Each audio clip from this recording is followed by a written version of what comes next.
tenemos los materiales denominados aglomerantes o conglomerantes. En realidad no es aglomerante o conglomerante porque ahí, como pueden ver en la presentación, hay un signo de interrogación. Se suele utilizar normalmente como sinónimos, pero no son sinónimos. En realidad y en rigor, los materiales aglomerantes son aquellos que tienen capacidad de aglomerar distintos materiales de manera tal de llevarlos a un estado monolítico, pero sin que intervenga una reacción química. Mientras que los materiales conglomerantes son aquellos que tienen la misma definición, permiten aglutinar o aglomerar distintos tipos de materiales o fases de materiales, en este caso materiales cerámicos, pero existe una reacción química que produce el endurecimiento de los mismos. O sea que en rigor nosotros vamos a hablar de materiales conglomerantes.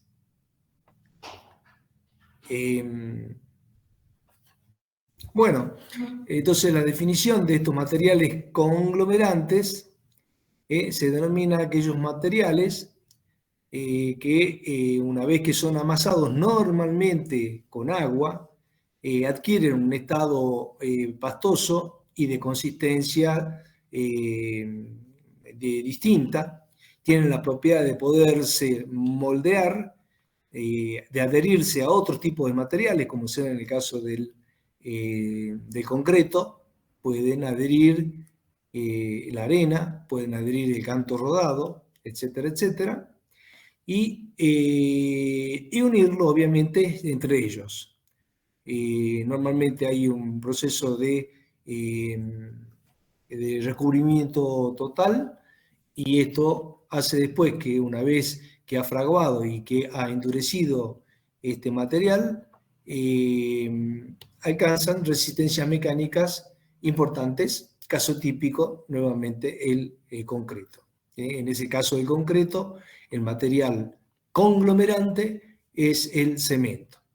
Si ustedes hacen un análisis de la bibliografía existente, van a ver que muchísima bibliografía, inclusive la actual, habla de materiales aglomerantes porque se lo ha tomado como un material, como un sinónimo a aglomerante y conglomerante. Así que bueno, cualquiera de las dos formas que ustedes lo digan no hay problema, porque inclusive la bibliografía en la que nosotros utilizamos también figuran como materiales aglomerantes, pero vale la pena hacer esta distinción entre estos dos tipos de materiales, de estos dos tipos de adjetivaciones de materiales.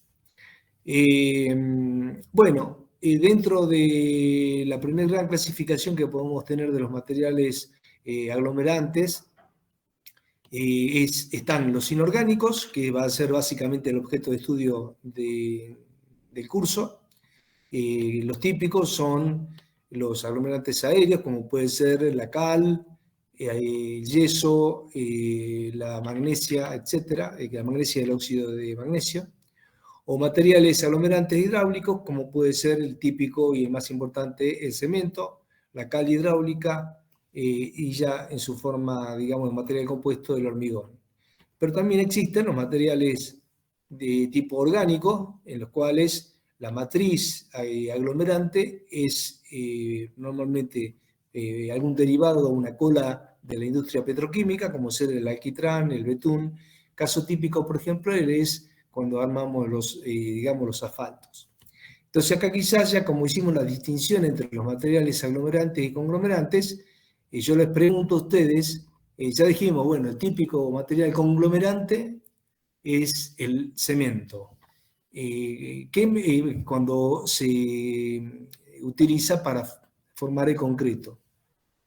Es decir, es el cemento como conglomerante, y la otra fase que va a unir es la arena o el canto rodado. Bueno, allí se producen obviamente reacciones químicas de hidratación, que son los que llevan a tener una consistencia monolítica y pétrea, digamos, de este material compuesto, pero entonces este es un material de tipo conglomerante. ¿Qué ejemplo me darían ustedes en el caso de un material de tipo aglomerante, que también se utiliza en la industria de la construcción para darle una idea más acabada. Por ejemplo, el adobe, ¿lo conocen? Sí, es barro, profe. Bueno, sí, barro, digamos que es un producto arcilloso. ¿Con qué?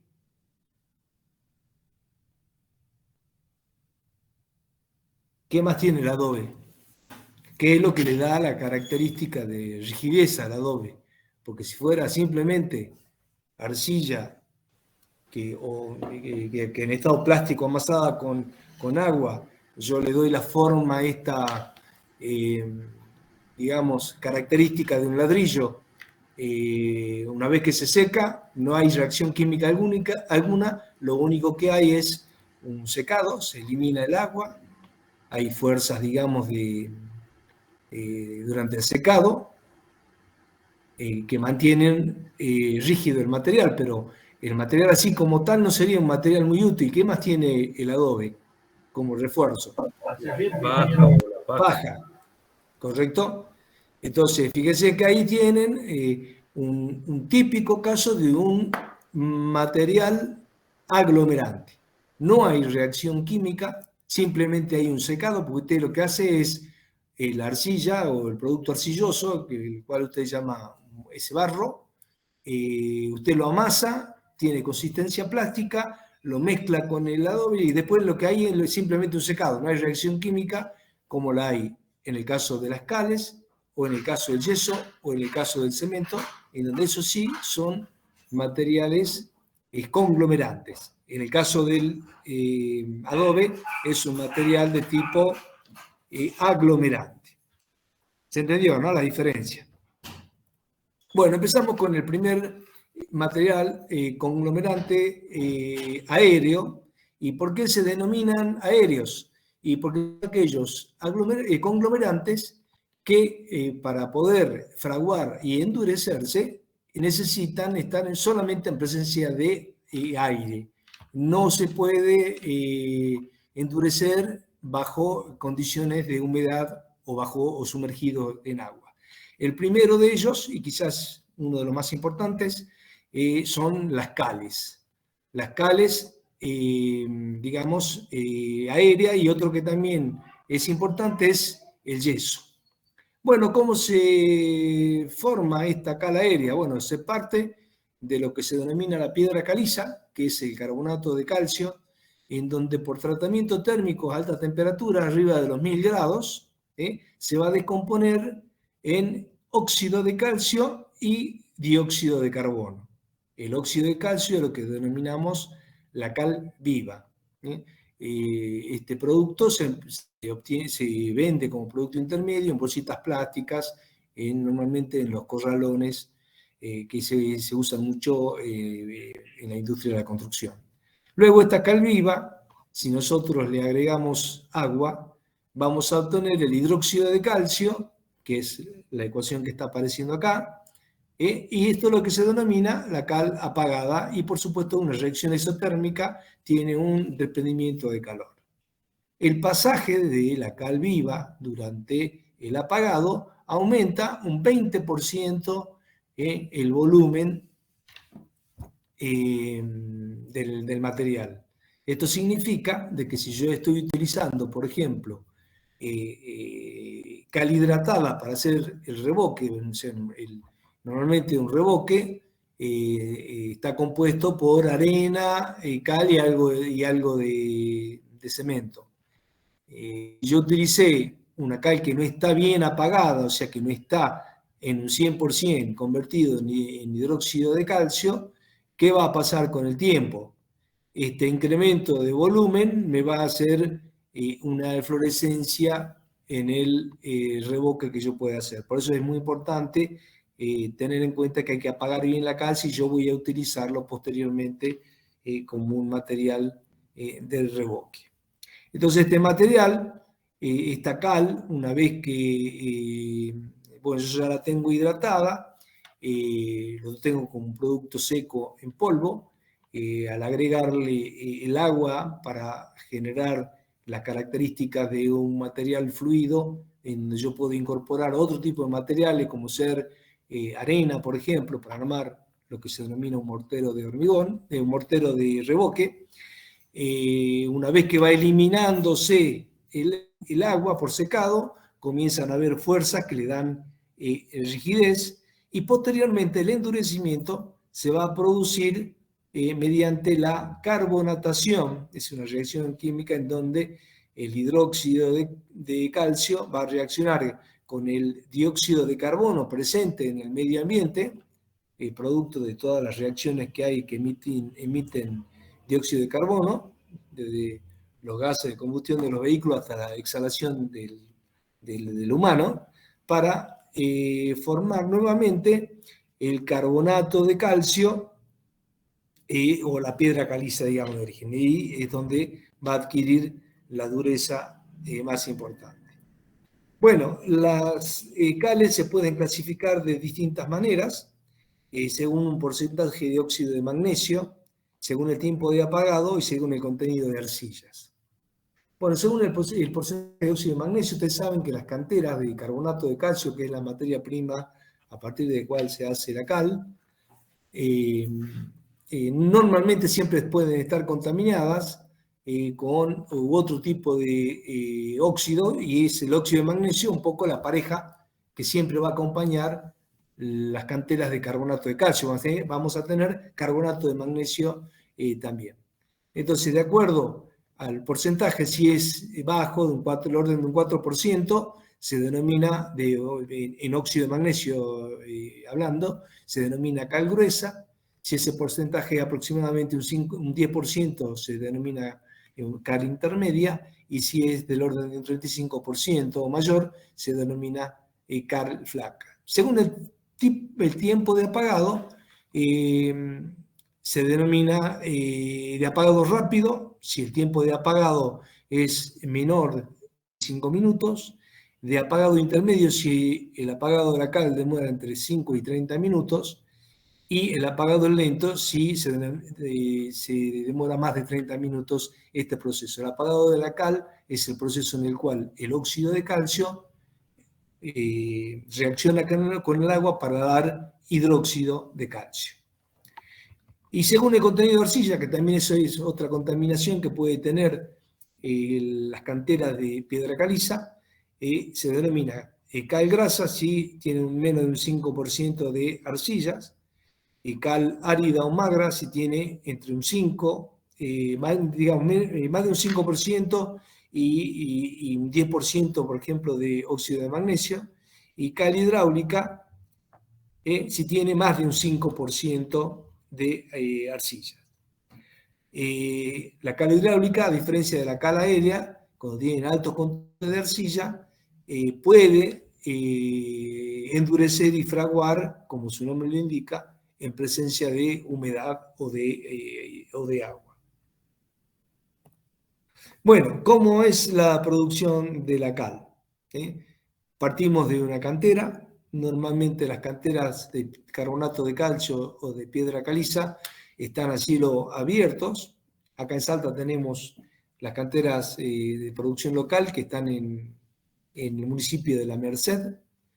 Y lo que se hace es traer la roca, se la traslada hasta una zona de acopio, en donde posteriormente, a través de un proceso de molienda, se le va a dar un tamaño de granulometría que permita obtener una cocción, digamos, lo más uniforme que posible, porque si uno tiene una piedra que tiene más o menos 1 metro de diámetro y coloca una roca que tiene unos pocos centímetros, bueno, cuando entra todo en el horno, va a haber la piedra grande, va a estar no cocida totalmente y se denominan incocidos, y la piedra pequeña va a estar recocido, con lo cual tampoco es bueno tener un proceso tan heterogéneo.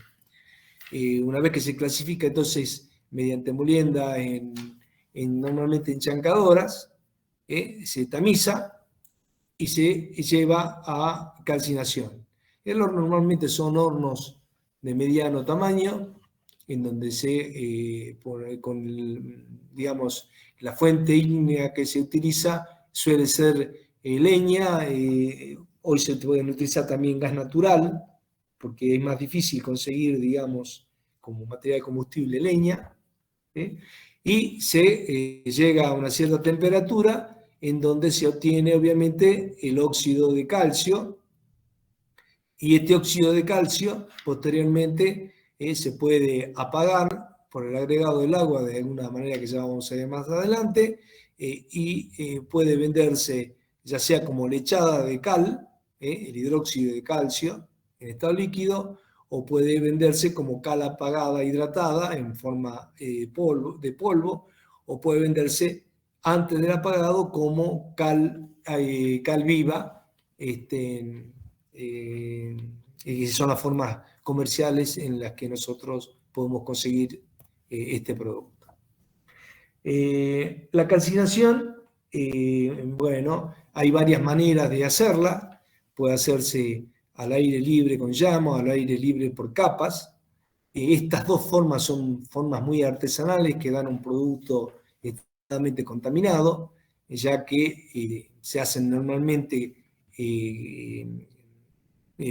se utiliza normalmente como combustible leña, y esa leña, como está íntimamente mezclada con la piedra caliza, va a dejar todos los restos durante digamos, el quemado de la leña, con lo cual vamos a tener un material no muy blanco, que digamos, que si es para induidos, por ejemplo, no nos va a servir mucho.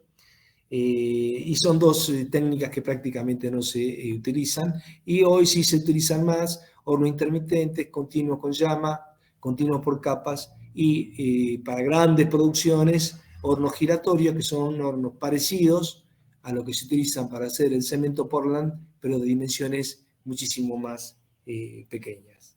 Bueno, para explicar brevemente, al aire libre por capa, acá tenemos lo que está acá, es la piedra caliza en tamaños, digamos, ya más o menos con una granulometría que permite obtener un material en el cual vamos a convertir todo el carbonato de calcio en óxido de calcio. Acá hay una fosa y acá hay capas, perdón, de carbón o de leña entre esta capa de piedra caliza, y por acá se introduce el fuego. Pero para poder llevar adelante de una manera más eficientemente térmica el proceso, lo que hacemos es recubrir esta pila compuesta de caliza y de algún combustible, que puede ser carbón o leña, con arcilla, arena, paja, para que mantenga el calor. Como podrán ver, el producto es bastante heterogéneo. En los hornos intermitentes se tienen hornos que tienen esta forma, en donde acá tenemos el hogar, que es donde se introduce, digamos, el material combustible. Normalmente está revestido de ladrillo y suelen tener aproximadamente el orden de 5 a 8 metros aproximadamente de altura este horno. Y una vez que se ha producido un cierto descenso, digamos, porque al producirse digamos, la eliminación del dióxido de carbono en la conversión del carbonato de calcio a óxido de calcio, hay como una especie de efervescencia, y cuando se acaba esa efervescencia, se dice que el proceso, bueno, ha finalizado, se deja enfriar, se descarga y, bueno, nuevamente se vuelve a cargar. Por eso es que el proceso es de tipo intermitente. Acá tenemos hornos continuos a llama, tenemos hornos de este tipo, son dos troncocónicos invertidos, y se va produciendo también la ignición por el hogar, y lo que vamos haciendo, vamos retirando permanentemente el óxido de calcio, que ya está, digamos, totalmente convertido, y se va cargando en forma continua la caliza. Acá tenemos un horno continuo también por capas, un horno similar al anterior en su forma, pero acá lo que vamos haciendo es vamos cargando piedra caliza y la capa de combustible, que puede ser carbón o leña, piedra caliza, etcétera, etcétera. En el caso anterior, normalmente se quema con algún combustible desde el hogar y solamente se va cargando piedra caliza. Bueno, ¿cómo hacemos el apagado de la cal? Que es realmente la reacción química entre el óxido de calcio o cal viva y el agua.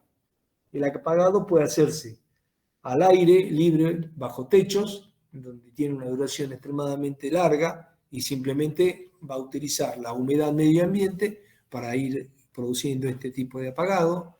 El apagado se puede realizar por aspersión, en donde lo que se hace normalmente es, digamos, se produce el regado de la cal que está esparcida en el suelo y posteriormente se produce un tapado con arena y se deja que siga el proceso. El apagado por inmersión, que es el que ustedes van a ver, digamos, mucho en la industria, porque es un apagado que es mucho más rápido y se realiza hasta principio de efervescencia. El apagado por fusión, que es el que utilizan normalmente los albañiles, que hacen un cráter de arena, se coloca la cal viva y se va agregando agua, y entonces de esa manera es como realizan el apagado, o el apagado que puede realizarse en autoclaves, en donde el agua que se utiliza para el apagado está en estado de vapor, y esto da un producto extremadamente fino, con lo cual podemos llegar a utilizarlo para hacer enduidos. Enduidos son terminaciones finas, digamos, en sistemas de revoques. Bueno, nosotros podemos decir que entonces la cal tiene un comportamiento que se denomina el ciclo de la cal. Yo, para obtener este material, lo que hago es tengo inicialmente el carbonato de calcio, tengo la cantera del carbonato de calcio, yo lo que hago es después,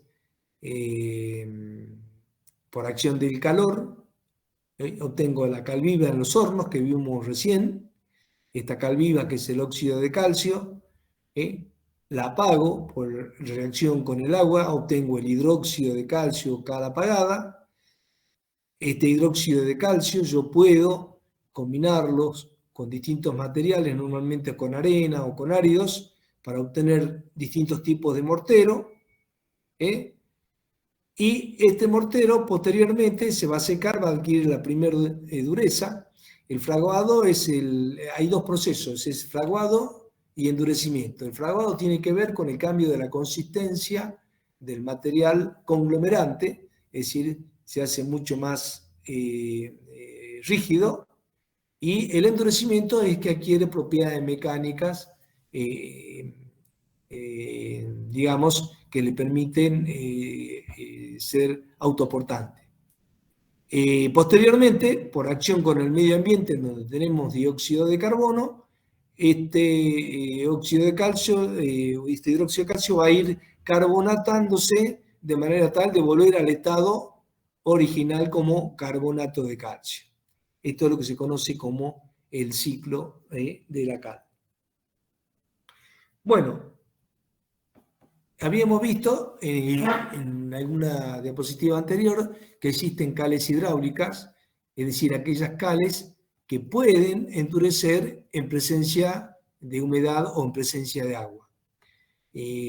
Cuando la piedra caliza contiene una cantidad de arcilla importante, la arcilla, acuérdense que son sílico-aluminatos, que están en la naturaleza. Si tiene la cantera de caliza, tiene arcillas entre un 8, un 10%, un 20%, el producto es un aglomerante hidráulico, obviamente después del tratamiento térmico, y puede fraguar en agua.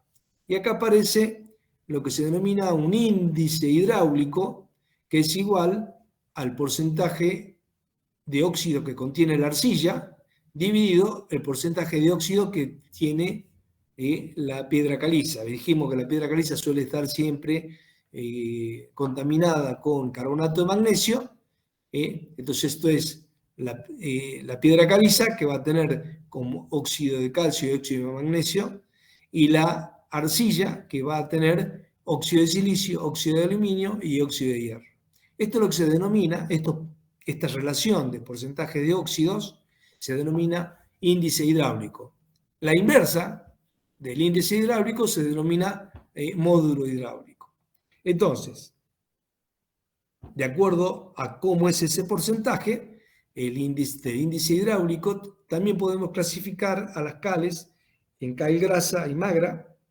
Si el índice hidráulico es de 0 a 0,10, fíjense las concentraciones de arcilla que tienen, esta sigue siendo una cal aérea porque solo va a fraguar en aire, en agua no va a fraguar. La cal débilmente hidráulica con un índice de 0,10 a 0,16, y acá tenemos los tiempos de fraguado que va a necesitar.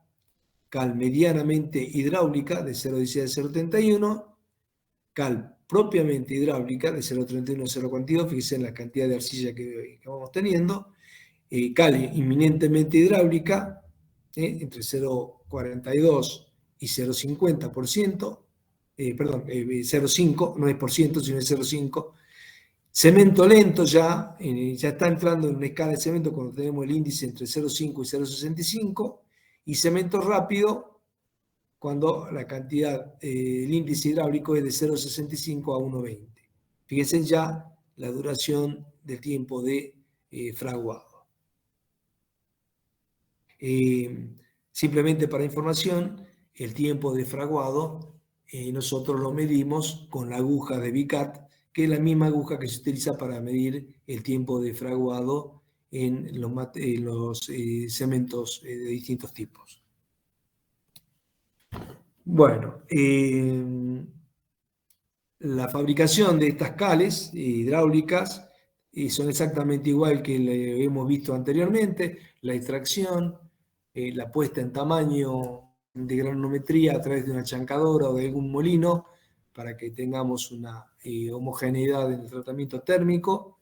Se utilizan hornos de cocción, que pueden ser el horno de Taylor u hornos de gasógeno.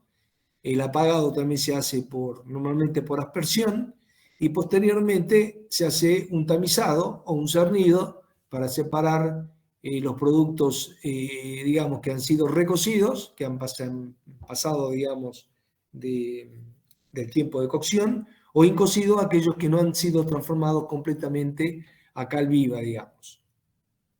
Bueno, acá tenemos un poco la composición química. Como dijimos que las cales hidráulicas necesariamente tienen que tener arcilla, y si tienen arcilla tienen óxido de silicio, óxido de aluminio y óxido de hierro, y en estos porcentajes aproximadamente, y la pérdida de fuego que tienen estos materiales es de un 13,4%.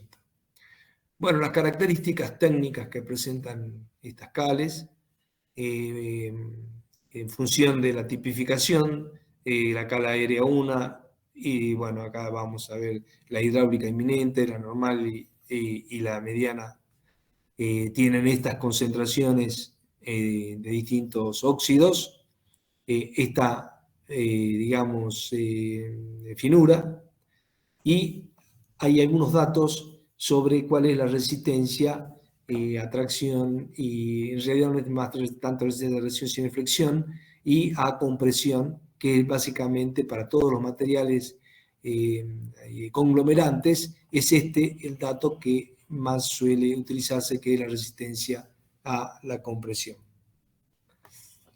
Bueno, acá no se ve muy bien, pero tenemos algunos datos que tienen que ver con las normas IRAM. Como ya les he anunciado anteriormente, todos los materiales tienen la referenciación en las normas IRAM. Por ejemplo, material retenido sobre tamiz, la norma IRAM 600, etcétera, etcétera. Está todo absolutamente tabulado bajo normativa, y cómo se hacen cada una de las experiencias para clasificar distintos tipos de determinaciones que se quieran hacer.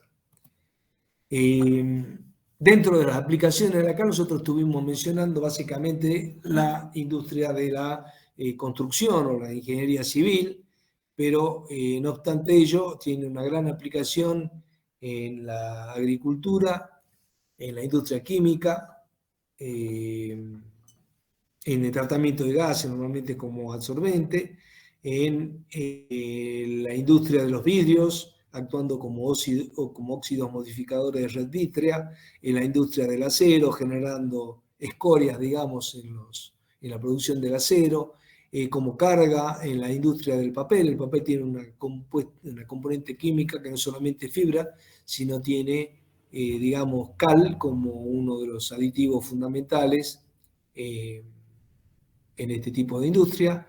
Se utiliza también como refractarios normalmente de tipo básico. Se suele utilizar también en el tratamiento de aguas, muy utilizado en la industria alimenticia y por supuesto también en la minería. Obviamente los grados, digamos, de calidad que se presentan en cada uno de ellos es completamente distinto, sobre todo cuando hablamos de la industria alimenticia, en donde la cal no es que nosotros comemos cal, pero sí se utiliza como un medio para producir algunos dulces, por ejemplo, tiene que ser una cal de grado alimentario, ¿no? Mientras que si yo lo voy a utilizar en agricultura, puedo utilizar una cal que puede ser fabricada, por ejemplo, de una manera rústica o primitiva y no tendría mayor problema. También, por ejemplo, la industria del papel tiene que tener un grado de, digamos, de calidad de color muy importante porque no puede ser muy oscura, digamos, la cal. El otro conglomerante importante que tenemos, aéreo, es el yeso. Bueno, las normas IRAN 1607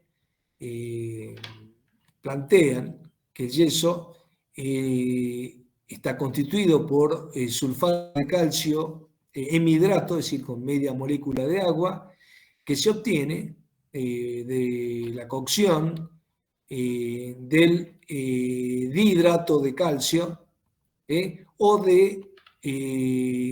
o a partir de la anhidrita cristalizada. Es decir, en la naturaleza nosotros tenemos el yeso en forma natural, ya sea como piedra de yeso o algés, donde está, digamos, la fórmula química es sulfato de calcio con 2 moléculas de agua, o la anhidrita cristalizada, que es sulfato de calcio sin ningún tipo de molécula de agua. Bueno, el yeso es un producto que ya ustedes lo conocen bastante y se obtiene de la deshidratación parcial o total de la piedra de algés, el cual posteriormente es molido, reduciéndose a un polvo finamente dividido, y posteriormente, si este material pulverulento nosotros lo amasamos con agua, recupera el agua de cristalización, endureciéndose de esa manera. O sea que recupera de nuevo las 2 moléculas de agua.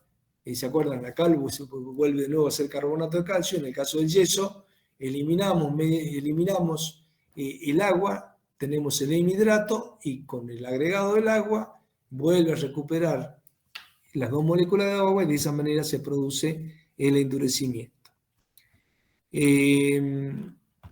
Bueno, se encuentra relativamente abundante en la naturaleza y se presenta bajo 2 formas, ya lo hemos dicho anteriormente, como sulfato de calcio anhidro, sin agua, llamado justamente anhidrita, y el sulfato de calcio con 2 moléculas de agua, denominado piedra de yeso o algés.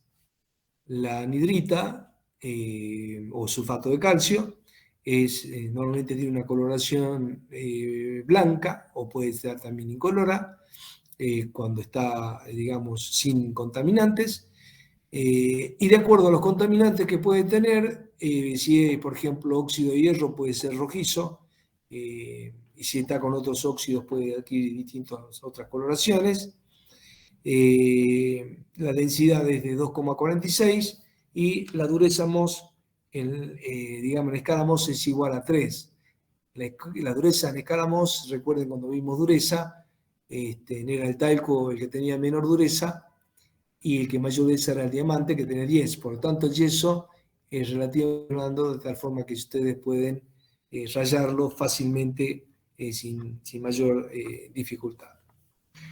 Existen distintas variedades de yeso. Está el yeso fibroso, que está formado por el sulfato de calcio de hidrato, que cristaliza en manera de, digamos, de fibrosas, y se tiene un yeso que es apto para mezclas con otro tipo de materiales. El yeso espejuelo cristaliza en cristales de grandes dimensiones que pueden exfoliarse, digamos, en pequeñas láminas brillantes y proporciona un muy buen yeso para moldeados o para hacer estucos. Los yesos de tipo flecha tienen una muy buena respuesta cuando se necesitan hacer vaciados, por ejemplo, para fabricar moldes de piezas con mucha artesanía, se utiliza este tipo de yeso.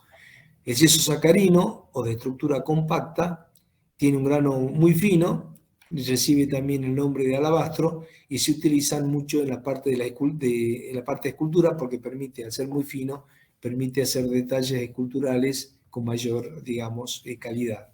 El yeso calizo o piedra ordinaria de yeso puede contener, digamos, hasta un 10, un 12% de carbonato de calcio y es un yeso que tiene una mayor resistencia una vez que se ha producido el endurecimiento y después del fraguado. Bueno, ¿qué pasa si yo a este sulfato de calcio de hidrato lo someto a un tratamiento térmico? Entre temperatura ambiente y 128 grados, ¿no es cierto? Yo tengo el dihidrato, digamos, se mantiene la estructura del sulfato de calcio con 2 moléculas de agua. Entre 128 y 180 grados, yo pierdo una molécula y media de agua y se forma el semihidrato. Por lo tanto, para obtener, digamos, el producto de uso, digamos, cotidiano, que ustedes conocen, con bajas temperaturas yo ya puedo obtener el yeso. Entre 180, si yo sigo calentando, entre 180 y 300 grados ya tengo el yeso anhidro, que es también denominado la anhidrita, he eliminado esa media molécula del hemidrato. Entre 300 y 600 grados se obtiene una anhidrita insoluble. Anteriormente teníamos una anhidrita que era soluble y posteriormente, más alta temperatura, se hace insoluble. Entre 900 y 1000 grados centígrados tenemos lo que se denomina el yeso hidráulico o sulfato de calcio alfa, y a 1450 es ya la temperatura de fusión del yeso. Bueno, existen también una gran variedad de clasificación de los yesos, pero en función de la cantidad del semihidrato que contienen, tenemos el yeso negro gris, si tiene más de un 50%, el blanco, si tiene más del 66%, y la escayola, si tiene más de un 80%. El yeso alúmbrico, también denominado cemento de Quines, se obtiene a partir del semihidrato, sumergiéndolo en alumbre. El alumbre es sulfato de calcio y potasio, sulfato de aluminio y potasio, al 12%, y a cierta temperatura. Posteriormente se seca en aire, se calcina en altas temperaturas y se muele y se obtiene un yeso que fragua muy lentamente, tiene bajo coeficiente de expansión y de retracción como características fundamentales. La extracción del yeso es parecida también a la de la cal en la primera etapa. Se extrae de canteras, se van a triturar en molinos o enchancadoras para dar, digamos, una mayor homogeneidad en el tratamiento térmico de eliminación del agua. Y la cocción se puede hacer en forma primitiva, forma rústica o en forma industrial. Obviamente nosotros ya prácticamente todo se realiza en forma industrial. Me esperan un segundito, por favor, ahora hacemos 5 minutitos, tengo que mandar un mensaje.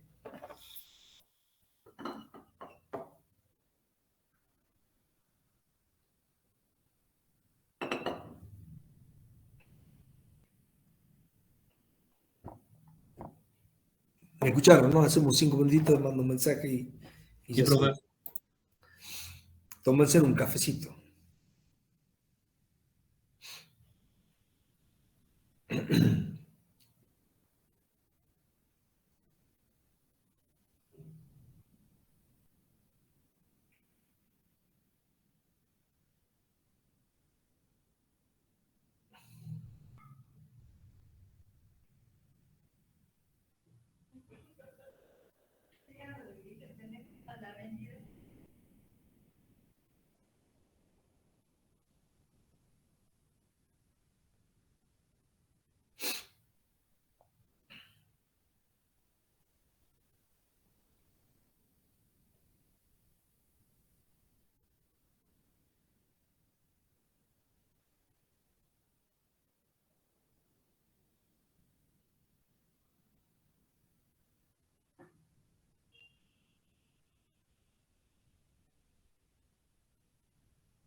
Bueno, ya esto lo hemos dicho, básicamente cómo se realizan estos procesos. Bueno, la cocción en forma primitiva se forma un hogar con la piedra de sulfato de hidrato, sulfato de calcio de hidrato, y se utiliza como combustible, puede ser sólido, leña, carbón o coque, y se obtiene un yeso normalmente de baja calidad, porque siempre que se utiliza un carbón, un combustible de esta naturaleza, el yeso va a quedar, digamos, con partículas grisáceas o oscuras, dando una calidad, digamos, a la vista baja. En forma rústica se obtiene alternando capas de yeso y combustible, parecido a cómo se realiza en forma rústica el tratamiento térmico de la cal. Y en forma industrial existen básicamente dos sistemas: el sistema americano, en donde primero se hace la molienda y después se hace la cocción, y el sistema francés, donde primero se hace la cocción y después se hace la molienda. Bueno, siempre compitiendo los americanos con los europeos para obtener, digamos, el producto. Los procedimientos de cocción se realizan en caldera, como vimos anteriormente, se baja la temperatura, tenemos 180 grados, ya la eliminación de la molécula y media de agua. Son calderas de este tipo como las que pueden ver acá. Acá va el material, por acá sale el vapor de agua, acá está la zona de calentamiento, y una vez que ya tenemos el yeso hemidrato, se va pasando a un silo, y bueno, hay que tener cuidado porque el yeso es muy sensible después a la presencia de humedad. Y la forma más, digamos, industrial que tenemos hoy es en horno giratorio, parecido a los hornos donde se hace el cemento. Acá tenemos el ingreso de el combustible y entra por acá el sulfato de hidrato, y acá a la salida ya tenemos el sulfato hemidrato, y de esa manera, en forma continua, podemos tener la producción de yeso. Una etapa súper importante para este tipo de materiales es la molienda. La molienda, que lleva una granulometría, digamos, apta para este tipo de material. ¿Ustedes han visto alguna vez el yeso? ¿Han palpado el yeso en polvo?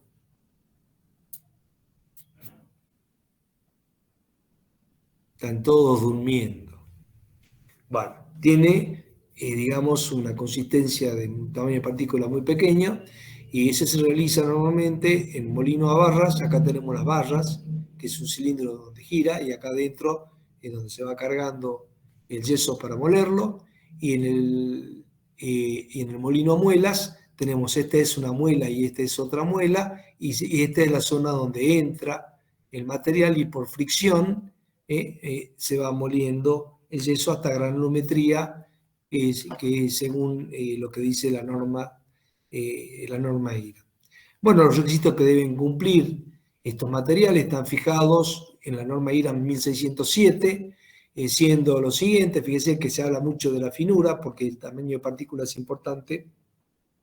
Está fijado por la norma IRA, y de acuerdo al tipo 1 o tipo 2 de yeso que tengamos, tenemos los porcentajes retenidos en cada uno de estos tamices que están dados por norma.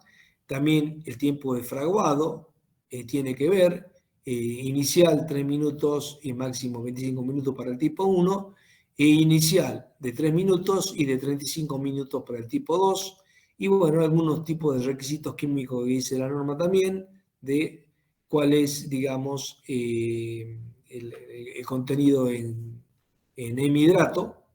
Tenemos un 80% para el tipo 1 y un 60% para el tipo 2. Algunas de las propiedades de los yesos, básicamente la resistencia a la compresión. Si bien acá siempre te dan tracción, pero siempre son estos valores los que hay que ver para los materiales conglomerantes. Tenemos distintos valores. Este es el cemento, el yeso de Quines, que tenemos, digamos, presenta el mayor resistencia a los 28 días. Bueno, como no solamente se utiliza en la construcción este tipo de material, también se utiliza en la producción del cemento. En el caso de la producción del cemento, este material se adiciona como retardador de fragüe. Acá hay que tener cuidado, porque si uno le agrega a un mortero yeso, el mortero va a endurecer muy rápido. Mientras que si se lo agrega como retardador de fragüe en el cemento, lo que hace el yeso es reacciona químicamente con los aluminatos para disminuir la velocidad de fragüe que tienen esas fases primarias, digamos, en el cemento. Se usa en la industria de la cerámica para la elaboración de moldes. También lo vimos cuando vimos tecnología de la fundición.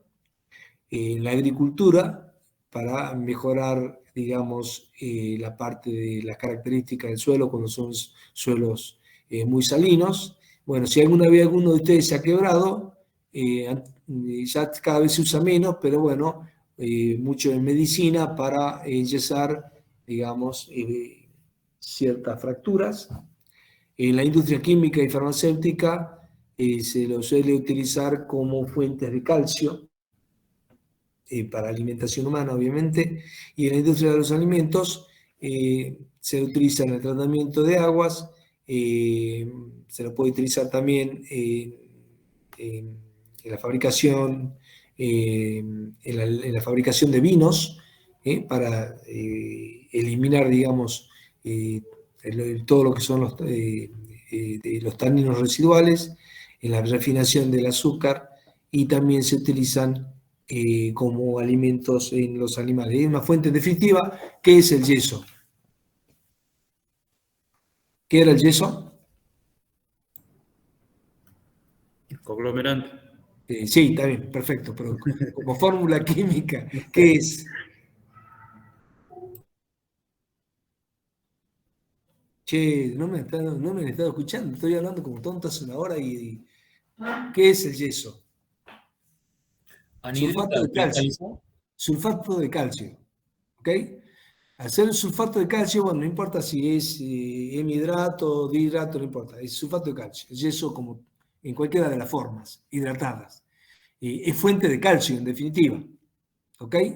Calcio fácilmente asimilable, entonces yo lo puedo usar, se lo puedo dar a los animales como fuente de calcio en la parte de la dieta alimentaria de los animales.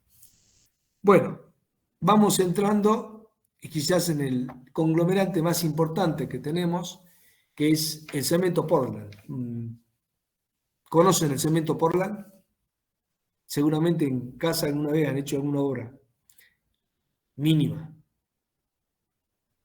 Bueno, según la norma IRAM 50.000, que es la de 2014, y ahora está la norma 50.001, que es la que ha reemplazado esta norma anterior, que es reciente, de hace un par de años, define el cemento como un conglomerante. Fíjese que la norma ya lo define como conglomerante. La bibliografía sigue hablando indistintamente de aglomerante o conglomerante, pero sí la norma lo define en rigor como un conglomerante hidráulico, porque necesita la presencia de agua para endurecer, obtenido como producto que contiene, digamos, obtenido a partir de la molienda de un clinker, que es un constituyente fundamental de este tipo de material. Este clinker después es finamente dividido y al cual se le añade como retardador de fragua yeso, sulfato de calcio, en cualquiera de sus formas hidratadas.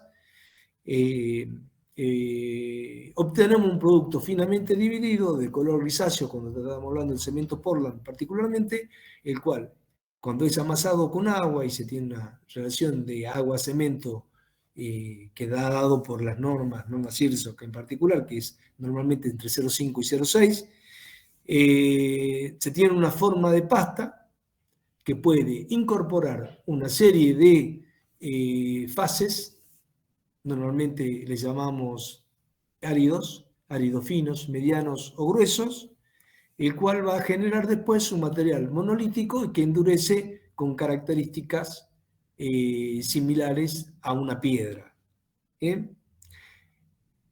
Las reacciones que se producen y que son las que provocan este endurecimiento son las reacciones de hidratación de las 4 fases mayoritarias que tienen el cemento Portland, que son los silicatos y los aluminatos. Quizá vamos a ver los detalles posteriormente. Bueno, entonces acá tenemos los componentes esenciales para la fabricación de este material. Es la piedra caliza o el carbonato de calcio, que es el que va a aportar el óxido de calcio, y un componente que será rico en sílice, pero tiene que tener sílice, óxido de aluminio y óxido de hierro, y el que normalmente va a aportar, digamos, esta matriz química son las arcillas. Pero también tenemos otras fuentes de, digamos, que pueden aportar el óxido de silicio, el óxido de hierro y el óxido de aluminio, como ser las escorias de altos hornos, humus de productos secundarios en industrias, etcétera, etcétera. Los componentes fundamentales que tiene el clinker, una vez que ha reaccionado químicamente a partir de las materias primas que fundamentalmente dijimos que era la piedra caliza y la arcilla, van a ser estos 4 que están acá. El silicato tricálcico, es decir, una molécula de óxido de silicio, 2 moléculas de óxido de calcio, y acá aparece la notación cementera que le llaman SC3. S no es azufre y C no es carbono, ¿no? Entonces, silicato tricálcico. Es la notación que se empezó a desarrollar. Tengan en cuenta que el cemento Portland ya aparece a fines de 1800, ¿no? O sea, es bastante antiguo y es una fórmula cementera que nunca se ha podido cambiar. Tenemos el silicato dicálcico, una molécula de dióxido de silicio, 2 moléculas de dióxido de calcio, designado como SC2. Aluminato tricálcico, una molécula de óxido de aluminio, 3 moléculas de óxido de calcio, designado como AC3. Y aluminato ferrito tetracálcico o ferrito aluminato tetracálcico, que tiene una molécula de óxido de aluminio, una molécula de óxido de hierro y 4 moléculas de óxido de calcio denominado AFC4, notación cementera, a no equivocarse después con la notación química que ustedes conocen, porque no tiene absolutamente nada que ver. Y hace referencia básicamente al producto a la fase mayoritaria de la que estamos hablando. Bueno, existen muchos tipos de cemento Portland. El que ustedes conocen es el más común, es el cemento Portland común. Después tenemos cementos Portland que son resistentes a los ataques de sulfatos, cementos de rápida resistencia o rápida resistencia inicial, cemento de baja temperatura de hidratación, cemento Portland para situaciones sulfatadas, por ejemplo, en agua de mar. Y los tres primeros, dicen allí, pueden contener una serie de aditivos para mejorar la fluidez, incorporar aire, etcétera, etcétera, que se agregan en forma, digamos, intencional. ¿Cómo se dosifica la matriz química de estos cementos Portland? Bueno, yo les diría a priori, cada fábrica. ¿Qué fábrica conocen ustedes de cemento Portland? Holcim, Güemes. Está bien.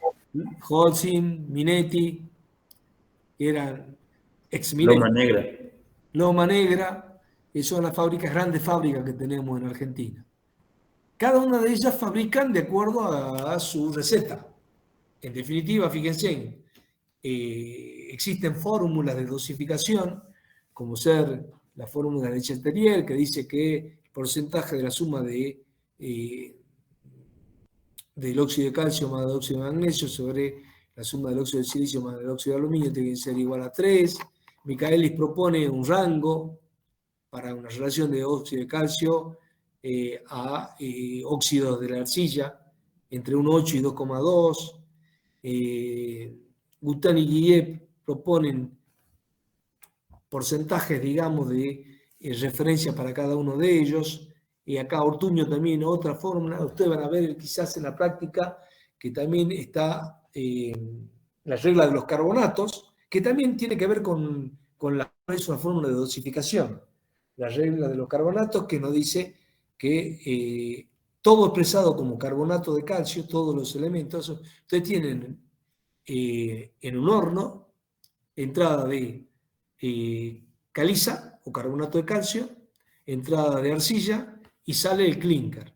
Si yo represento esas dos ingresos y el egreso del clinker como carbonato de calcio, puedo llegar a la relación de porcentaje de carbonato de calcio en el clinker menos el porcentaje de carbonato de calcio en la arcilla sobre el porcentaje de carbonato en la caliza menos el porcentaje de carbonato en el clinker, me da lo que se denomina la R, que es la regla de los carbonatos, que también es una fórmula parecida a todas estas que están acá. Lo cierto es que cada fabricante maneja una fórmula de acuerdo que tiene que ver mucho con cuál es la materia prima que utiliza, porque yo puedo tener una arcilla con distintas concentraciones de óxidos. Necesariamente tenemos que tener en la parte, digamos, que no es caliza, tenemos que tener óxido de silicio, óxido de aluminio y óxido de hierro necesariamente porque las fases constituyentes mayoritarias de este clinker, digamos, contienen esos elementos. Bueno, la fabricación del cemento se puede realizar por distintas vías. Una es la vía húmeda. Si la arcilla normalmente contiene cuarzo, yo lo que hago por vía húmeda es separar por decantación el cuarzo más pesado, se decanta, entonces me queda arcilla. ¿Por qué? Bueno, porque el cuarzo es un óxido de silicio que ya tiene un punto de difusión muy elevado y es más difícil que reaccione. Entonces yo lo separo cuando tiene cuarzo la arcilla. A ver, la arcilla tiene óxido de silicio como constituyente en ese sílico aluminato laminar que es la arcilla. El cuarzo es óxido de silicio, la arena, digamos. Es distinto cuando se descompone la arcilla, el óxido de silicio que tenemos allí reacciona de una manera mucho más rápida que tener un cuarzo, un grano de arena, digamos. Entonces, cuando tenemos cuarzo, se separa en vía húmeda y después posteriormente, bueno, se combina con el combustible, que puede ser carbón o no, para obtener en definitiva el clinker. Y en vía seca, si no tiene cuarzo, normalmente la arcilla en vía seca se dosifica con la caliza por alguna de las fórmulas que ya vimos, y posteriormente se combina con el combustible, que puede ser carbón, puede ser gas, puede ser gasóleo, puede ser el combustible que ustedes quieran, y se obtiene el clinker, ¿no? Por supuesto, después se le agrega el yeso como regulador de fragüe y después pasa a la parte de molienda, que es otra etapa muy importante para este tipo de material. Bueno, la dosificación también, acá hay otros, digamos, otras fórmulas. El módulo hidráulico, fíjense que ya lo habíamos visto, también que es el porcentaje de óxido de calcio a porcentaje total de óxido de silicio, aluminio y hierro que tiene la arcilla. Se puede usar un estándar de cálculo, una fórmula de este tipo. Fíjense, básicamente es lo mismo que esto con, digamos, índices que salen de la pura pragmaticidad, digamos. El módulo de sílice o silicio, que nos da la relación del óxido de silicio a óxido de aluminio más óxido de hierro, o el módulo de fundentes, que da la relación entre el óxido de aluminio a óxido de hierro. En definitiva, acá tenemos, todas estas son distintos tipos de dosificaciones que se pueden utilizar para el cemento Portland. Bueno, el esquema general de fabricación, esperen un segundito, por favor, voy a buscar mis lentes.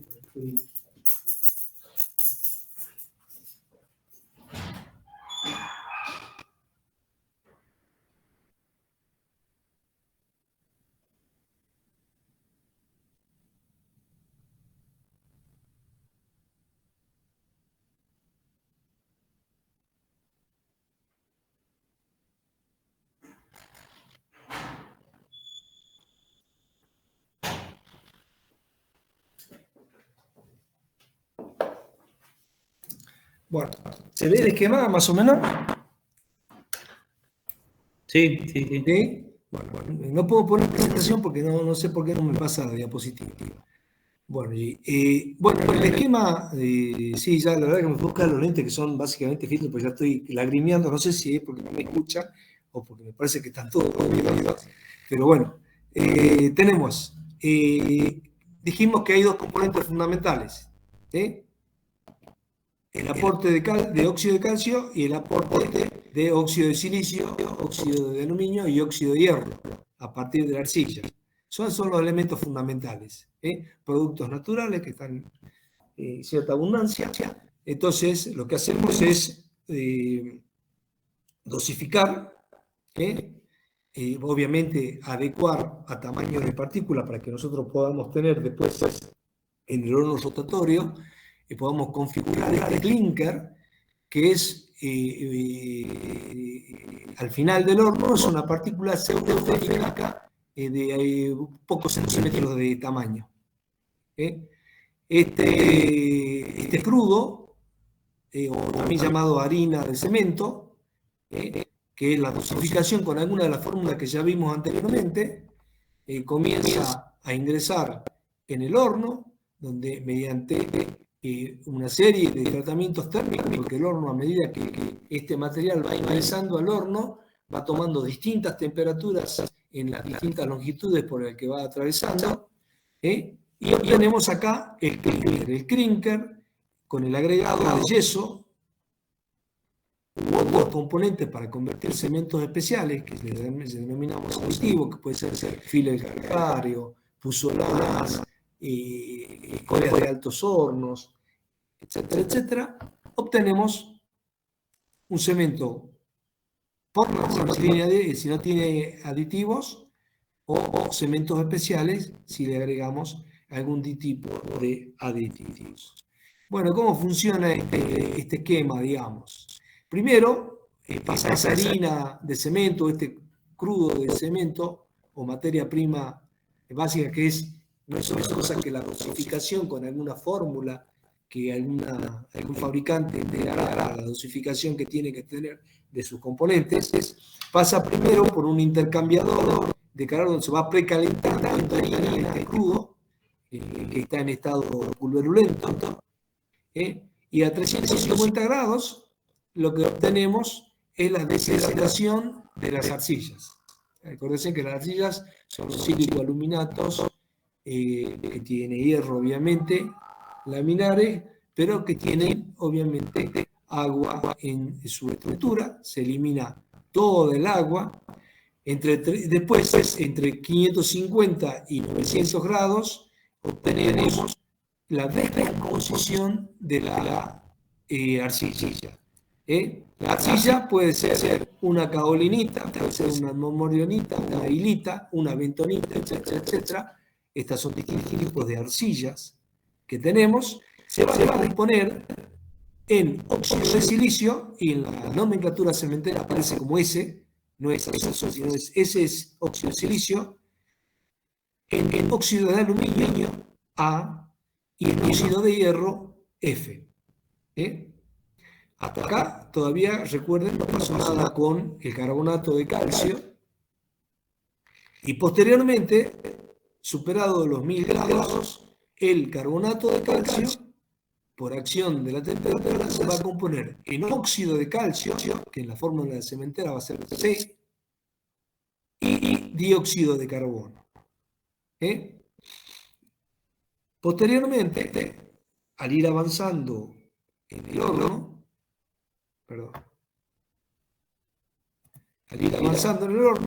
a 1050 grados acá, que hay en este punto, lo que obtenemos es que el óxido de calcio, que se lo ponemos después de la etapa anterior, reacciona con el óxido de silicio para dar el silicato dicálcico.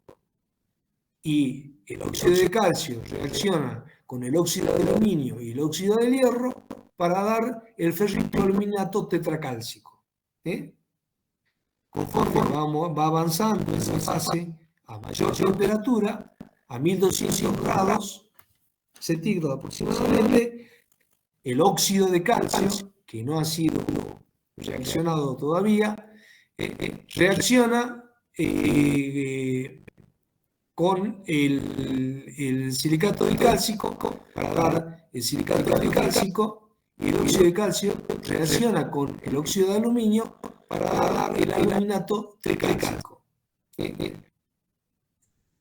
Si seguimos a seguir aumentando, digamos, la temperatura conforme va avanzando esa masa, comienzan a aparecer a los 1350 aproximadamente los primeros fundidos. Los primeros fundidos son los aluminatos, es decir, es el aluminato tricálcico, pasa de fase sólida a fase líquida, y el ferritoaluminato tetracálcico, que pasa de fase sólida a fase líquida.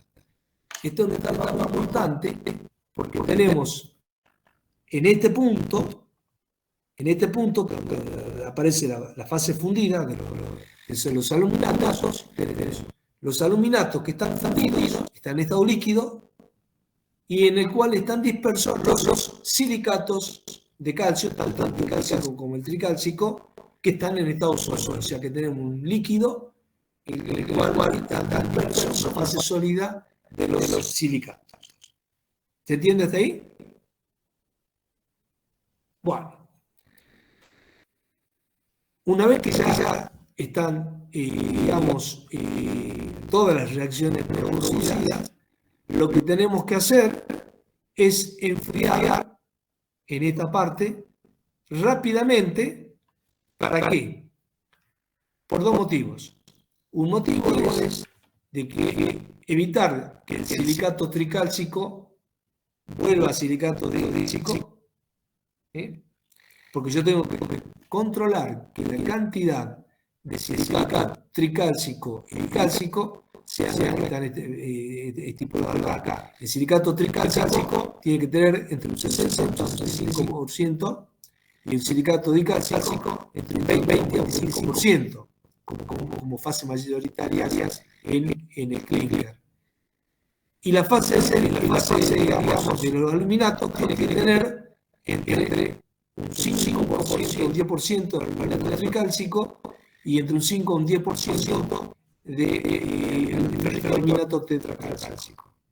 Entonces, el enfriamiento rápido debe dar la conversión del silicato tricálcico al silicato tricálcico, y por otro lado, evitar que esta fase líquida cristalice y tengamos básicamente un vidrio, como se verifica. Se enfría acá a 800 grados aproximadamente, entonces esa fase líquida se vuelve un vidrio, y esto va a permitir obviamente tener un molido, digamos, adecuado a la finura que la norma dice que tiene que tener un cemento de tipo Portland. Bueno, una vez que ya tengo esto, entonces puedo pasar a la etapa de molía.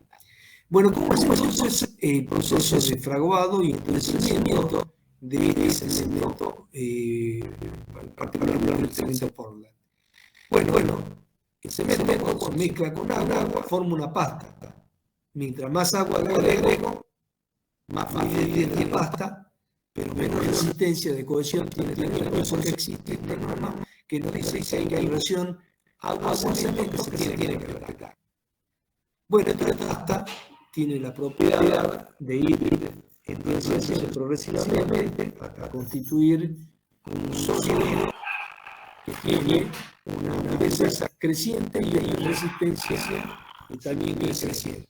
Ustedes fíjense que si analizan las curvas de resistencia del cemento, van a ver que prácticamente se hacen a los muchos años casi prácticamente sigue creciendo permanentemente la resistencia de este material. En pequeño, pero sigue siempre aumentando la resistencia.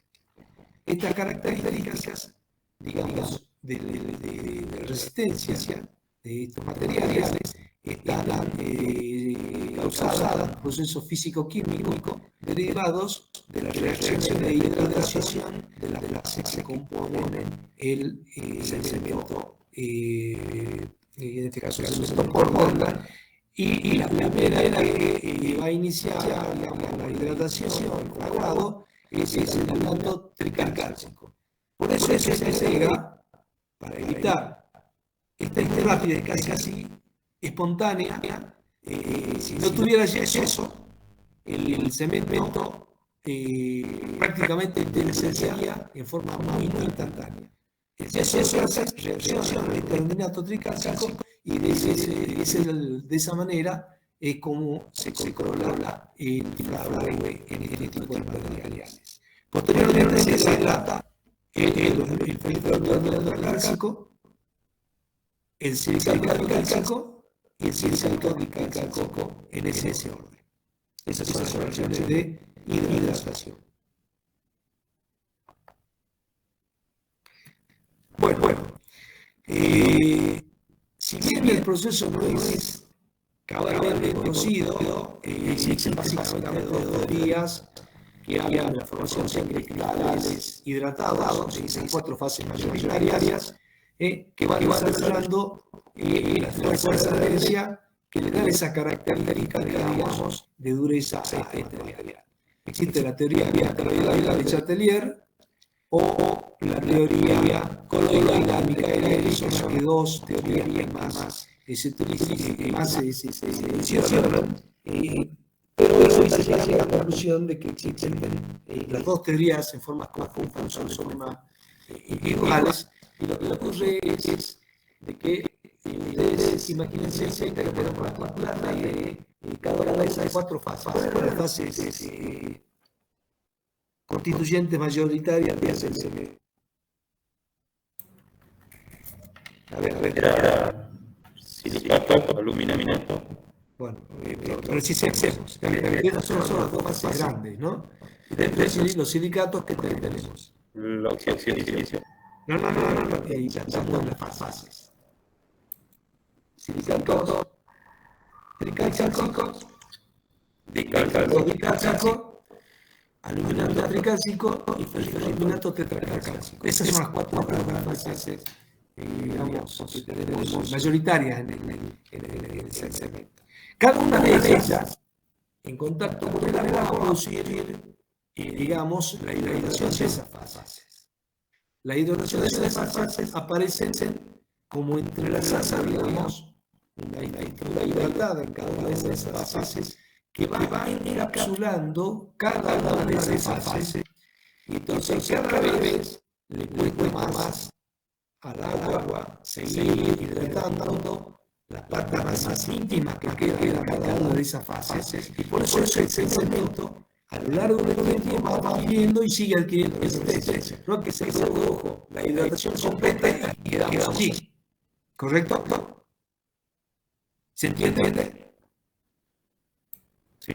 Bueno, a ver, si hacen el reloj y escuchan lo que estoy diciendo, va a ser así. No imagino que cada una de esas fases es una pelotita de ping-pong. ¿Ok? Y tengo varias pelotitas con distintos colores, son distintas fases, cuatro colores diferentes. Entonces imaginamos que en esa pelotita tiene la capacidad de hidratarse, de crecer, digamos, conexión, digamos, al pelito, a las pelotitas de ping-pong, que son las partes hidratadas. Mientras más pelitos tenemos, interacción de las pelotitas, ¿verdad?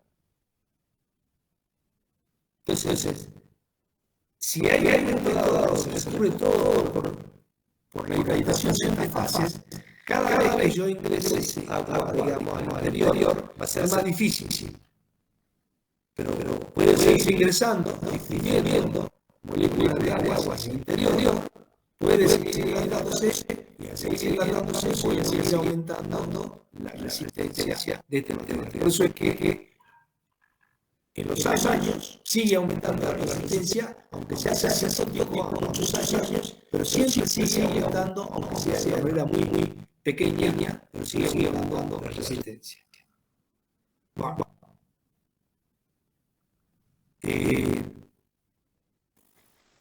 Bueno, ya dijimos que es una reacción de hidratación que se produce. Esta reacción es exotérmica. ¿Qué significa exotérmica? Hay liberación de calor, y fundamentalmente al principio del fraguado. Y durante el desarrollo, digamos, del fraguado y del crecimiento, hay variación de volumen, lo cual hay que tener mucho cuidado cuando se tiene, digamos, se ponen en cofre, digamos, estos materiales. Y obviamente, si hay un alto contenido de humedad, puede haber, dependiendo de la edad, puede haber dilatación o contracción. Por eso es que nosotros tenemos que estar hablando, entonces se está fraguando y creciendo, hay que proteger para tener una atmósfera de humedad, digamos, relativamente estable, para evitar que si hay contracciones o expansiones bruscas, se parta este tipo de material. Como ya lo he dicho, tanto para el yeso, inclusive como para también las características de granulometría de materiales influyen fuertemente en la resistencia que va a tener. Por supuesto que esto está dado por normativa y tiene, digamos, normativa de pasa más de 600 era granulometría para los cementos. Fíjense, nosotros tenemos acá tenemos cuatro fases fundamentales o primarias de cemento en Portland, los silicatos y los laminatos. Y acá tenemos resistencia a la presión y el tiempo. ¿Cuáles son las fases que son las responsables de tener resistencia de la lana de estos conglomerados? A ver, yo no puedo ver acá. Los silicatos, fíjense que el silicato tricálcico es el que mayor aporta resistencia de estos materiales. sigue el cálcico, viene en el tiempo, tienden a ser parecidas las resistencias, pero son básicamente los silicatos son los responsables de la resistencia mecánica, mientras que los agronemantas casi no aportan a la resistencia mecánica de estos materiales.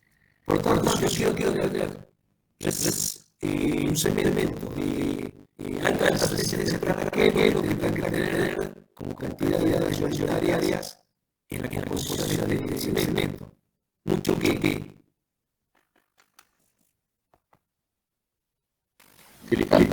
silicato y cálcico, ¿ok? Después vamos a ver cuando hacen distintos tipos, y cuando hay cementos que tienen mucho silicato y cálcico, tenemos lo que se denomina famosos supercementos, ¿ok? Bueno, existen distintas fuentes que me pueden aportar oxígeno y hierro. No solamente las sencillas. Fuentes que pueden ser naturales o artificiales.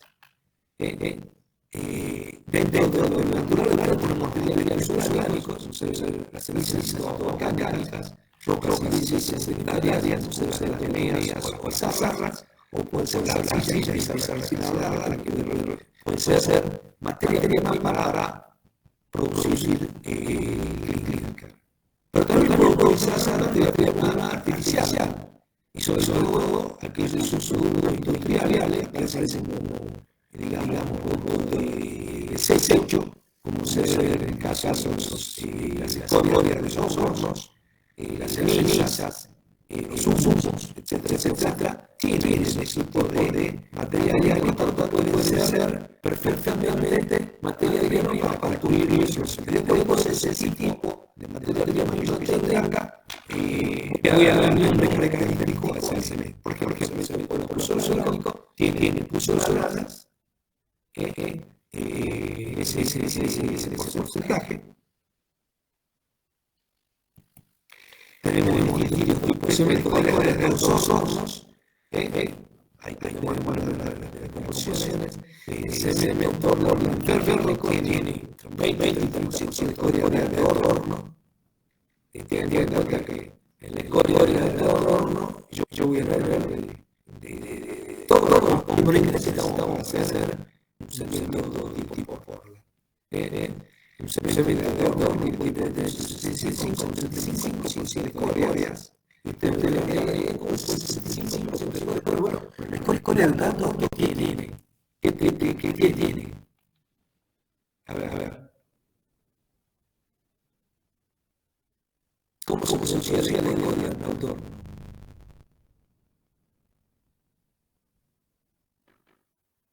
¿Se acuerdan cómo la producción de acero? Nada. Bueno. La escoria va a traer óxido de calcio, que cargado de calcio, literatura, que ya es una fuente de materia prima, va a tener óxido de hierro, va a tener óxido de garganta, que viene como contaminante del óxido de hierro, materia prima para usar el acero. Y va a tener también óxido de hierro, por la garganta, tenemos mineral de arcilla. O sea, todos los componentes pueden hacer también un acero. O sea, por eso que digo un 75%, pero bueno, el resto habrá que modificarlo químicamente hasta alcanzar una de las proporciones que ya hemos visto anteriormente.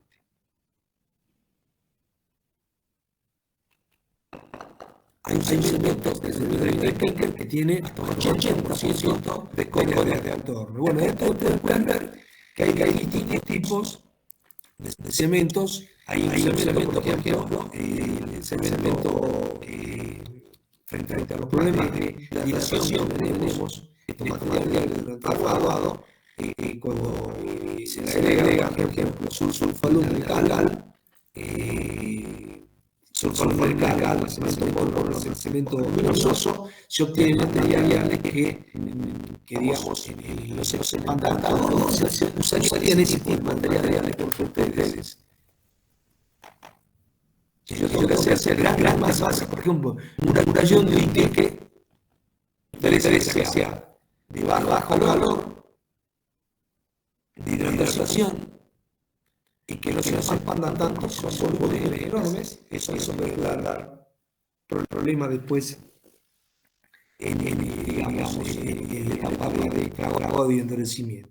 Y existen otros tipos de cementos, que se denomina cemento Sorel, que es más que nada un cemento en base de oxicloruro de magnesio, que es una mezcla de óxido de magnesio con cloruro de calcio, es otra configuración química, y que es un cemento básicamente aéreo, o sea que no fragúa en presencia de agua, y lo que tiene básicamente es que uno puede hacer una imitación parecida a un mármol. Bueno, fíjense que acá tenemos las resistencias a la compresión en función del tiempo. La norma dice, bueno, a los 28 días, podemos tomar a los 7 días, a los 28 días, el ensayo a compresión. Y tenemos, por ejemplo, utilizando como conglomerante distintos tipos de cementos y como agregados finos, arena en un mortero de una relación 1:3. 1 de cemento, 3 de arena. Entonces hacemos una mezcla, agregamos agua con una relación agua-cemento 0,5 o 0,6 y medimos esa probeta a los 28 días y tenemos el cemento aluminoso, que tiene mayor cantidad de aluminato tricálcico, el supercemento que tiene mayor cantidad de silicato tricálcico y el cemento Portland común, que es el que acabamos de ver, y miren cómo es el comportamiento en resistencia a la compresión a los 28 días. Si bien el supercemento se aproxima a lo que es el cemento aluminoso, siguen siendo más importantes las resistencias a los 90 días que en el caso del cemento Portland.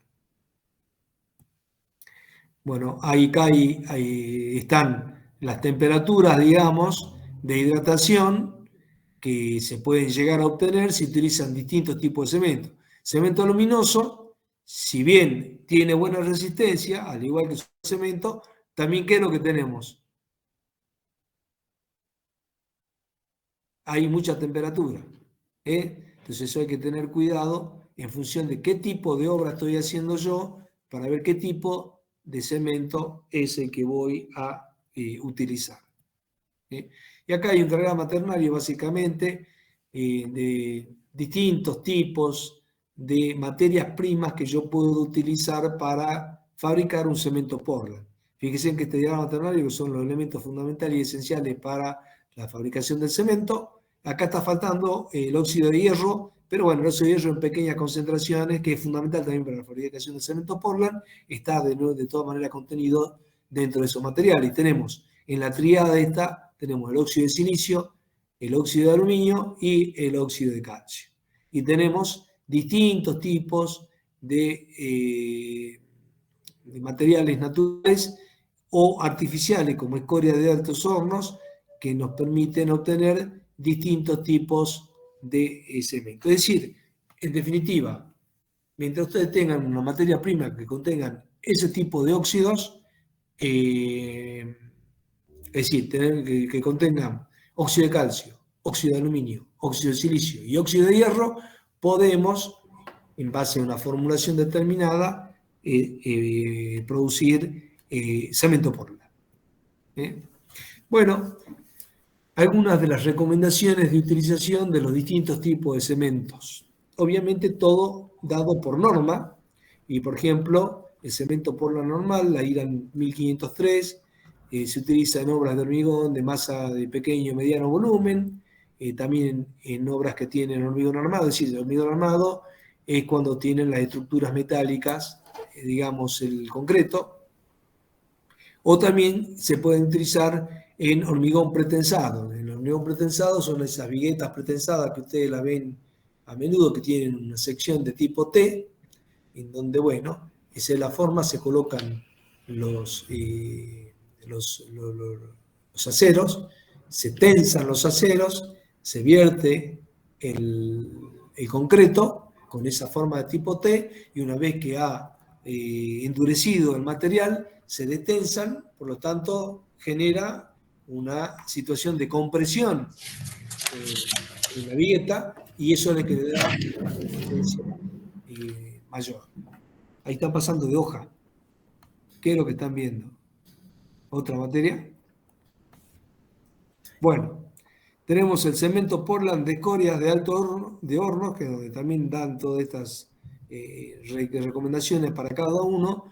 En realidad, esto es toda una especialidad que va a depender del tipo de obra que ustedes hagan, de la exposición que va a tener el material en el medio ambiente, del tamaño y los volúmenes de masa cementicia que ustedes tienen que utilizar. Van a poder recurrir, digamos, a los manuales especializados para ver qué tipo de cemento utilizan, qué tipo de aditivos pueden utilizar, etcétera, etcétera. Acá tenemos cemento Portland puzolánico, cemento Portland resistentes a los sulfatos también, todo definido por las normas IRAM. Recientemente hubo una modificación de la norma IRAM 50.000, que es la que mencionamos anteriormente para los materiales conglomerantes, y la 50.001 lo que puso básicamente es una restricción de la matriz química para los cementos resistentes a los sulfatos, que es esta última que está acá. Básicamente es allí donde estuvo la modificación. Bueno, y tenemos acá una serie de especificaciones técnicas para este tipo de materiales. Tenemos acá, para que ustedes tengan una idea, lo que es el horno donde se produce rotatorio, donde se produce el clinker. Miren el tamaño de la persona y miren lo que es este horno. Y puede llegar a medir varios cientos de metros, ¿no? Al final del horno es donde tenemos la salida del clinker. Ingeniero, ¿Sí? ¿el cemento blanco es algún tipo de cemento especial? Sí, el cemento blanco es un cemento que contiene muy bajo contenido de hierro, que es el que básicamente le da el color, el ferrito aluminato tetracálcico es el que es responsable del color del cemento. Entonces tiene muy baja cantidad de esa fase, el cemento blanco. Y normalmente, bueno, se utilizan materias primas de arcillas que contienen bajos contenidos en óxido de hierro, como pueden ser, por ejemplo, las caulinitas, que tienen básicamente trazas, digamos, de óxido de hierro. Bueno, acá tenemos la norma IRAM 50.000 que yo le había dicho, que tipificaba a través de la nomenclatura cemento Portland normal, cemento Portland con filler calcáreo, cemento Portland con escoria de alto horno, cemento Portland compuesto, cemento Portland puzolánico y cemento de alto horno. Acá tenemos, bueno, las composiciones que se tienen de puzolana, de escoria o de filler calcáreo para cada uno de los casos. Acá, por ejemplo, tenemos también la norma IRAM 50.001, que es la nueva. Tenemos de las designaciones que van a aparecer alta resistencia inicial. Estos son cementos que tienen mucho ¿qué? Silicato. ¿Cuál es el que da la mayor resistencia inicial? Silicato tricálcico. Bien. Moderada resistencia a los sulfatos, MRS. Altamente resistencia a los sulfatos, ARS. Bajo calor de hidratación, BCH. Ya, la norma ya da todo esto. Resistencia a la reacción álcalis agregada, RRAA. Blanco, B. Bueno, de acuerdo a la utilización que ustedes van a tener, ya también se fijan, y estos cementos que vendrán etiquetados tendrán ese tipo de designación en la bolsa. Bueno, hay una serie de campos de aplicación que no vale la pena en este momento ponerse a ver, pero sí vale la pena decir que los distintos tipos de cemento están totalmente normalizados y que aparecen identificándose con una franja de un color característico en la bolsa que lo contiene y obviamente el manual de recomendaciones de uso le va a decir efectivamente dónde conviene usarse cada uno de estos cementos. En general, en Argentina tenemos estos tipos de cementos que están perfectamente estandarizados y normalizados. Bueno, hasta acá vimos el material conglomerante del cemento. ¿Qué es el hormigón? Ya sé lo que me van a decir ustedes. Es la hormiga más grande. ¿Es así o no? No se ríen, por favor, estamos complicados. Doctora Rosario Cornejo, ¿usted también está presente o está ausente? No, sí estoy presente. ¿Y por qué no se ríen por lo menos? Bueno, Porque tengo el micrófono apagado. no, bueno, está bien. El hormigón es una mezcla homogénea compuesta por una pasta de cemento Portland, que es el material conglomerante, y agua, con el agregado de otras fases que son áridos, finos, medianos, gruesos, que pueden ser grava, acá lo conocemos como, en la jerga local, ripio, y finos como ser arena. Que en estado obviamente, digamos fresco, le permiten trabajarlo al material y permiten que esa fase sólida quede dispersa en una matriz cementicia y posteriormente con el fraguado. ¿Qué es el fraguado? Bueno, es el cambio en la consistencia de la fase cementicia, que pasa de ser una fase en estado viscoso a una fase rígida. Ese es el fraguado. Y el endurecimiento tiene que ver con la adquisición de la propiedad de resistencia de este material, producto básicamente de las reacciones de hidratación de las fases mayoritarias que tienen estos materiales. Bueno, esta fase cementicia, como ustedes ya lo saben, adquieren una resistencia importante a la compresión en el tiempo. Y además, en función del tiempo, siguen aumentando por lo que ya les expliqué anteriormente, porque va a seguir hidratándose hacia la parte más íntima de cada una de estas fases fundamentales. Además de estos componentes básicos, también se pueden contener distintos tipos de aditivos químicos o no, y adiciones de otros tipos de materiales. Por ejemplo, si usted quiere hacer un cemento, un hormigón alivianado, ¿qué es lo que pueden hacer? Si quiere que pese menos, ¿qué es lo que se le ocurre que se le puede agregar? Las pelotitas esas de Bien, ahí está. perlitas de tergopol, no sé cómo se llama. Exactamente. Se le puede agregar ese material, con lo cual obviamente hay un porcentaje que es recomendado por norma, ¿no? No es que puede tener una cantidad exagerada, pero se le puede agregar pellets de telgopor. ¿Qué otra cosa se le puede agregar? Es un material, digamos, de tipo orgánico y que tiene muy buena digamos, respuesta mecánica. Se le puede agregar un material de tipo inorgánico, como ser una perlita expandida, que también son sílico-aluminatos de muy baja densidad. Perlita expandida es un mineral que con un tratamiento térmico queda, usted si lo ve, es parecida a la densidad del tergopol, digamos. Nada más que es inorgánico. También le puede agregar un aditivo que le genere aire, burbujas de aire. También que ahí obviamente la resistencia queda comprometida, ¿verdad? Pero bueno, hay distintos tipos de cuestiones y de adiciones que se pueden incorporar, digamos, a este tipo de material. Bueno, yo le he mencionado en algunos pasajes de la clase de que la relación agua-cemento es muy importante. Y cuando hablamos de esta relación, que le dije que normalmente está entre 0,5 y 0,6, y la norma fija estrictamente para obtener resistencia de cierta calidad normativa, cuánto es este valor que no podemos digamos, alterarlo. Cuando hablamos entonces del agua que se le agrega, el agua va a estar compuesta por toda la componente de agua que tenemos en los distintos materiales.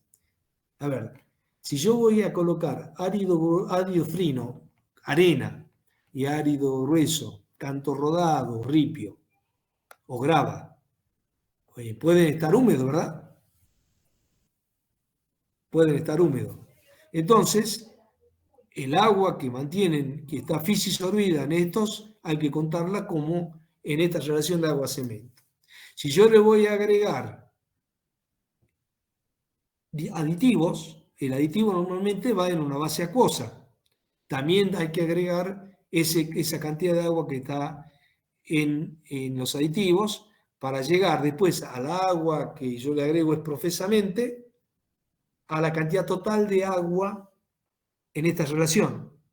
O sea que el agua no solamente la que yo agrego, sino también la que pueden estar contenidas en los áridos o que puede estar contenida en los aditivos.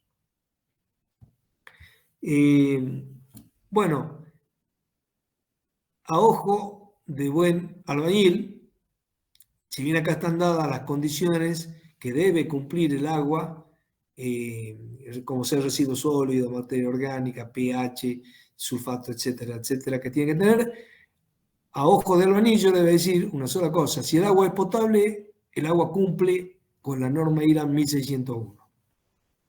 En general, si el agua es potable, si el agua puede tomarla el ser humano, en general se va a cumplir con esta norma. ¿Cuándo vamos a aplicar la norma esta en rigor? Y bueno, si estamos en un lugar donde no tenemos agua potable y tenemos agua de pozo, bueno, tenemos que hacer el análisis químico para ver qué es lo que tiene de más o qué es lo que tiene de más en estas expresiones que da la normativa como cantidades máximas y mínimas, para nivelar eventualmente la matriz química a valores que pide la norma para uso del agua de amasado. Los agregados, es decir, las fases árido grueso, árido fino, árido mediano, en general se entiende por agregado una mezcla de arena, piedra, que tiene una determinada curva granulométrica, y el hormigón es un material que está básicamente compuesto por estos materiales, las fases finas, mediano, gruesa, más las pastas cementicias. Y bueno, obviamente estos son elementos que van a tener un comportamiento muy distinto a lo que es la pasta cementicia. La pasta cementicia va a estar generando una matriz, el cual va a contener todos estos otros áridos. Y bueno, los agregados entonces van a formar como una especie de esqueleto en el hormigón y van a estar, y los intersticios de este esqueleto va a estar ocupado por esta matriz cementicia. Prácticamente entre el 80 al 90% del peso del hormigón se debe al peso de los áridos que se agregan en este material. Y acá tenemos un caso típico: árido grueso, árido fino, y todo lo que va a estar acá, más en blanquito, va a ser la matriz cementicia que va a estar uniendo monolíticamente todo este agregado. Bueno, los agregados en función de, fíjense, nosotros acá tenemos en Salta, tenemos canto rodado. Ustedes van a los ríos y ven piedritas de este tipo, ¿no? Que le llaman normalmente el ripio. O sea, en cambio, en el sur no tienen cantos rodados y tienen piedra, y para llevarlo a granulometría que sea, digamos, factible de poder incorporarse como un material trabajable, lo tienen que triturar, y tenemos la piedra partida, y que tienen características distintas. Fíjense, la angulosidad en nuestros áridos es redondeada, esta es más bien puntiaguda. La superficie que presentan los áridos nuestros acá en Salta son lisas, mientras que la piedra partida obviamente va a ser áspera, porque uno está partiendo una roca más grande y va a ser obviamente una superficie de tipo áspera. La necesidad de agua va a ser mucho más importante en los áridos triturados, la piedra partida, y la trabajabilidad en compactación también es decreciente si utilizamos piedra partida. Es importante definir una clasificación qué es fino y qué es grueso en un hormigón. Bueno, grueso aquel que, digamos, no pasa a 4,75 milímetros, y todo lo que pasa a 4,75 milímetros de una apertura en el tamiz es un agregado de tipo fino o arena. Aditivos.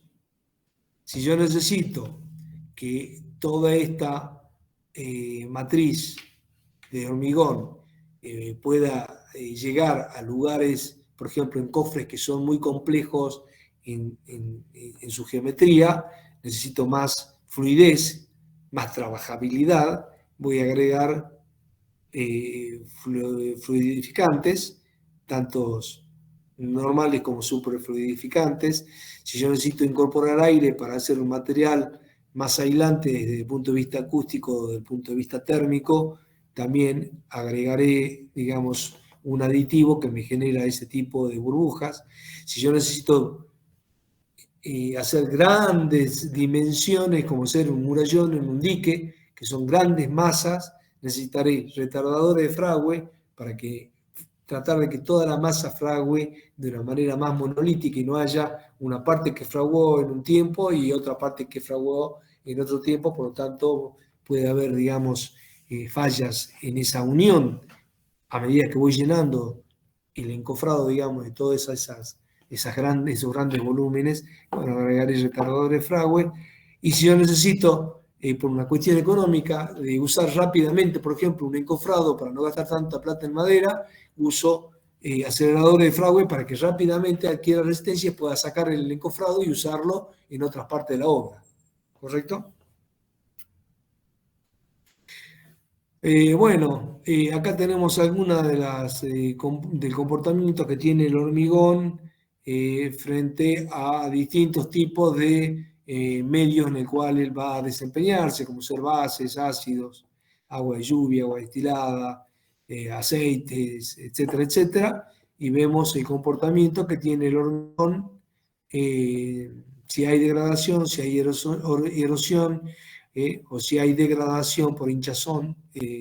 Fíjense que básicamente se da en presencia de sulfato en solución, en agua amarilla. Entonces yo tengo que usar un hormigón que pueda eliminar este tipo de problemas.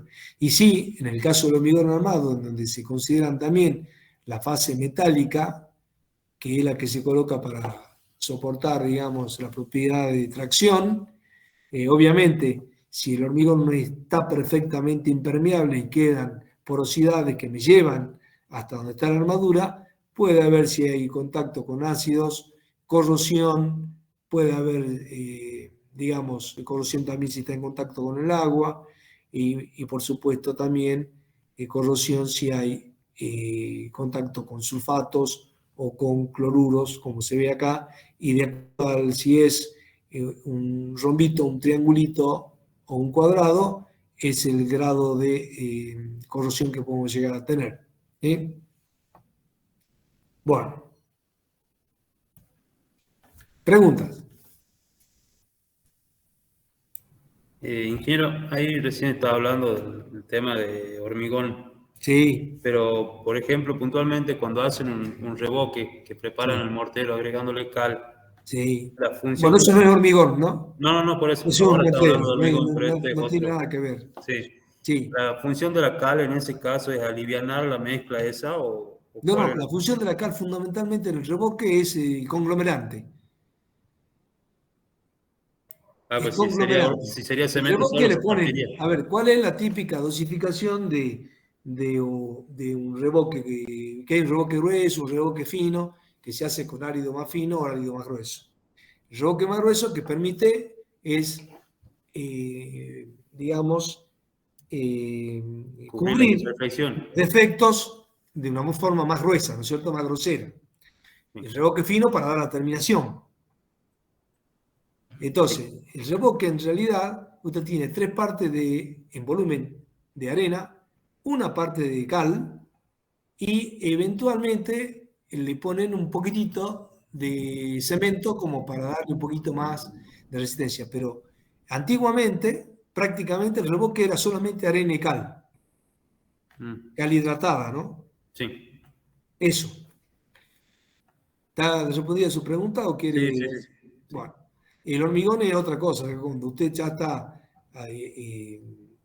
dosificando, ahí tiene que dosificar granulometría, cantidad de árido fino, cantidad de árido grueso y cemento, y la relación, y respetar la relación agua-cemento, que ya la hemos mencionado bastante. Entonces todo eso se va mezclando lo más homogéneamente que posible. Es importante la mezcla, porque si no se hace bien una mezcla, ¿cuál es el problema que usted tiene? Pueden quedar zonas en donde la matriz cementicia no ha alcanzado la fluidez completa y queda muchas veces parte sin humectar. Eso no es bueno porque va a haber una decohesión en la matriz cementicia cuando esté fraguándose. Sí. Entonces, tiene que mezclar perfectamente bien. Hay tiempo de mezclar. La norma le dice, tantas vueltas tiene que dar en la mezcladora para que se considere que la masa está homogéneamente distribuida, etcétera, etcétera. Bueno, no sé, ¿hay alguna otra pregunta?